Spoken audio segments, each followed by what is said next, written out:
Pastor గారికి హృదయపూర్వక వందనాలు చెల్లించుకున్నాను. అలాగే ఇక్కడ వచ్చిన మీరందరికీ అలాగే ఎలా చెప్పాలో కూడా తెలియట్లేదు, ఏం చెప్పాలో కూడా తెలియట్లేదు. నేను చిన్నప్పటి నుంచి అసలు నాకేమీ తెలియని వయసులో నేను ఇక్కడికి వచ్చాను. నేను ఒక్కదానికి కాదు, ఇంకా మా అన్నయ్య, మా చెల్లెలు ముగ్గురు, ఇంకా చాలా మంది మా కుటుంబం మొత్తం ఇక్కడే చదివాము. ఎలా చూసారనేది తెలియదు, ఎందుకంటే ఒక తల్లి ఏ స్టేజ్ లో అవసరమో ఆ స్టేజ్ వరకు కూడా మేము ఇక్కడే ఉన్నాం.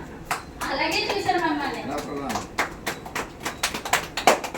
ఒక ఏజ్ వచ్చిన తర్వాత ఎలా ఉండాలి, ఎలా బిహేవ్ చేయాలి అది కూడా ఇక్కడ నేర్చుకున్నాం. తర్వాత కుటుంబాలను ఎలా కట్టుకోవాలి, అసలు మంచిది చెడేది, వాక్యానుసారంగా ఎలా బ్రతకాలి, అసలు వాక్యం అంటే ఏంటి, పిల్లలు ఎలాగా ఉండాలి అనేది చిన్నప్పటి నుంచి మమ్మల్ని ఒక ఎలా అంటే భద్రమైన ప్లేస్ లో మన బంగారాన్ని ఎలా దాచుకుంటామో అలాగే మమ్మల్ని ఈ చుట్టుపక్కల వాతావరణం నుంచి అయితే ఏంటి ఎక్కడి నుంచైనా మమ్మల్ని చాలా భద్రంగా, ఒక బంగారం ఎలా అయితే భద్రంగా మమ్మల్ని అంత భద్రంగా చూసుకున్నారు. ఆడపిల్లలు అయితే మరీ ముఖ్యంగా ఒక హాస్టల్లో ఆడపిల్లలు మగపిల్లలు ఉన్నారంటే ఇంకా ఈ టైంలో చెప్పక్కర్లేదు, కానీ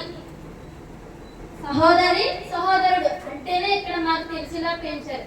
అందుకు మేము హృదయపూర్వక కృతజ్ఞతలు ముందుగా మా టీచర్ గారి మాస్టర్కి చెల్లించుకోవాలి.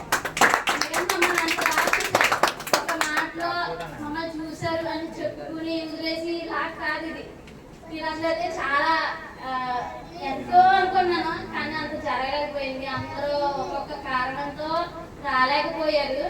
కానీ నెక్స్ట్ టైం మళ్ళీ పెట్టక్క చేసుకుందాం అన్నారు. అయినప్పటికీ నేను 1కి 10 సార్లు ఫోన్ చేశాను, చేస్తుంటే ఏంటి అక్క ఒక్కొక్కరు మెసేజ్ చేశారు, ఏంటక్క నీకు ఏంటంత ఆత్రత ఏంటి అని అడిగితే ఇంట్లో కూడా అవసరమా అన్నాక అడిగి వచ్చారు. కానీ లేదు, మమ్మల్ని తల్లిదండ్రులు కూడా ఒక పెంచాడు.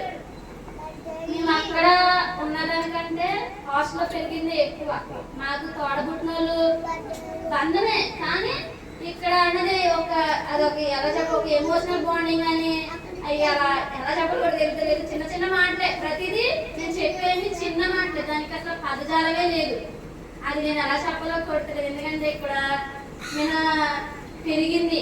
ఈ రోజు నేను మా ఊర్లో ఫలానా కాళ్ళు ఎలా ఉంది ఎలా అంటే అదన్నీ నేను ఇక్కడ నేర్చుకున్న విధానం. ఒకరి పక్కన మర్యాదగా నడుచుకోవడానికి చర్చిలో నేను వాయిద్యం చెప్తానంటే ఎక్కడ నేర్చుకున్నామమ్మా ఏంటమ్మా ఇక్కడ నేర్చుకున్నదే.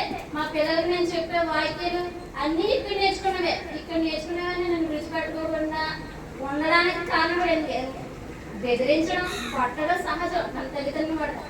అది ఎప్పుడైతే మన బైబిల్లో వాక్యం చెప్తుంది తల్లిదండ్రులు బెత్తం వాడాలని చెప్పింది, నాకు ఆ బైబిల్ వాయించలేదు. అది తల్లిదండ్రుల స్థానంలో ఉన్నారో మమ్మల్ని అలాగే గద్దించారు, బుద్ధి చెప్పారు, మంచి నడవడికి నడిపించారు. ఈ రోజు చక్కగా ఇంత గౌరవంగా ఉన్నామంటే దానికి కారణం టీచర్ గారి మాస్టరే. అలాగే చర్చ్లో మాకు నిలబడి వాక్యం చెప్పడానికి అవకాశం ఇచ్చింది మన మోసే పాస్టర్ గారే. 7 మాటలో ఏంటి వాక్యం ఎలా చెప్పాలి, పాటలో వాక్యం నిలబడి వాక్యం చెప్పాలి అని ప్రోత్సహించింది మన చర్చ్లో. మన క్రిస్మస్ లో ఏంటి ఎందుకైనా అది మన పాస్టర్ గారికే, అది పాస్టర్ గారికి అది. అలాగే మొత్తం అందరూ నెక్స్ట్ డే దేవుడు ఆస్వాదించి మళ్ళీ ఇలాగే ఇంకా ఘనంగా జరగాలని కోరుకుంటూ మీరు అందరూ కూడా మీ వ్యక్తిగత ప్రార్థనలో పెట్టండి.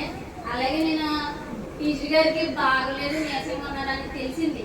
ఏదో చిన్న వార్త ఒక చిన్నగా తెలిసింది. ఒక రోజంతా ఆలోచిస్తూనే ఉన్నారు, ఏంటి మమ్మల్ని తల్లిదండ్రుల కంటే ఎక్కువ చూసారు, మేమేమీ చేయలేమా, మా వల్ల కాదా, అసలు ఏమీ చేయలేము. ఓకే, ఎందుకంటే మేము ఎంతటి వారు మా వల్ల ఏం కాదు, దేవుని కృప వాళ్ళ పైన ఉండాలి. మా వ్యక్తిగతంలో ప్రార్థనలో చేస్తేనే సరిపోతుందా, మేము మీకోసం మమ్మల్ని ఎంత పెంచారు, మేము ఇదిగోండి మీరు పెంచి మమ్మల్ని పెంచింది, ఇదిగో మేము ఎదురుగా నిలబడుతున్నాం అని చూపించాలనిపించింది. కాకపోతే అనుకున్నంతగా అవ్వకపోయినా మా టీచర్ మాస్టర్ చాలా హ్యాపీగా ఫీల్ అయ్యారు. చాలు, ఈ అవకాశం ఇచ్చిన మాస్టర్ గారికి మీరు అందరు కోరుకునేందుకు హృదయపూర్వక ధన్యవాదాలు.